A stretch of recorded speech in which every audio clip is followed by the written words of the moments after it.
وراثت کا مسئلہ انڈیا سے کسی نے پوچھا ہے، پہلے میرے دادا کا انتقال ہوا، پھر دادی کا، اور کچھ سال بعد والد کا انتقال ہو گیا۔ دادی کا صرف ایک گھر تھا، میرے ایک چچا اور 3 پھوپھیاں ہیں۔ پھوپھی لوگ امیر ہیں، ہم غریب ہیں۔ جب سب پھوپھیاں زندہ تھیں تب ان لوگوں نے گھر کا حصہ معاف کر دیا تھا، تو کیا اس گھر کا حصہ صرف میں اور میرے چچا رکھ سکتے ہیں؟ پہلے دادا کا انتقال ہوا، پھر دادی کا، کچھ سال بعد والد کا بھی انتقال ہو گیا۔ ہاں، تو وہ ساری وراثت جو ہے وہ پھر تو ٹرانسفر ہوگی اولاد میں، کیونکہ بار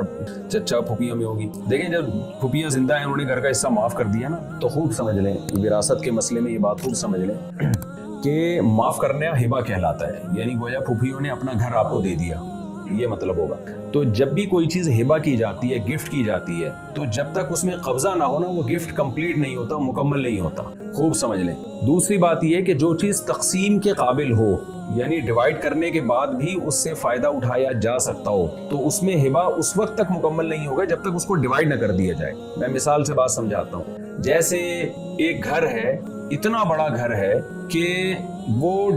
اگر ہم اس کو ڈیوائیڈ کرتے ہیں 2 یا 3 حصوں میں، جن کو بھی آپ گفٹ میں دینا چاہ رہے ہیں، تو وہ پھر بھی رہنے کے قابل رہے گا۔ تو وہ گھر جب ہبہ کیا جائے گا نا 2-3 افراد کو، تو ڈیوائیڈ کر کے دینا پڑے گا، یعنی پورشن کہ بھئی یہاں سے یہاں تک آپ کا ہے، یہاں سے یہاں تک آپ کا ہے، یہاں سے یہاں تک آپ۔ تو جب تک اس طرح ڈیوائیڈ نہیں کیا جائے گا، اس وقت تک ہبہ مکمل نہیں ہوگا۔ تو اب اگر وہ گھر اتنا بڑا تھا کہ آپ کی پھوپھیوں نے کہا کہ ہم نے یہ اپنا حصہ معاف کر دیا، اور وہ گھر اتنا بڑا تھا کہ اس کو ڈیوائیڈ کرنا ممکن تھا، یعنی تقسیم کے بعد بھی وہ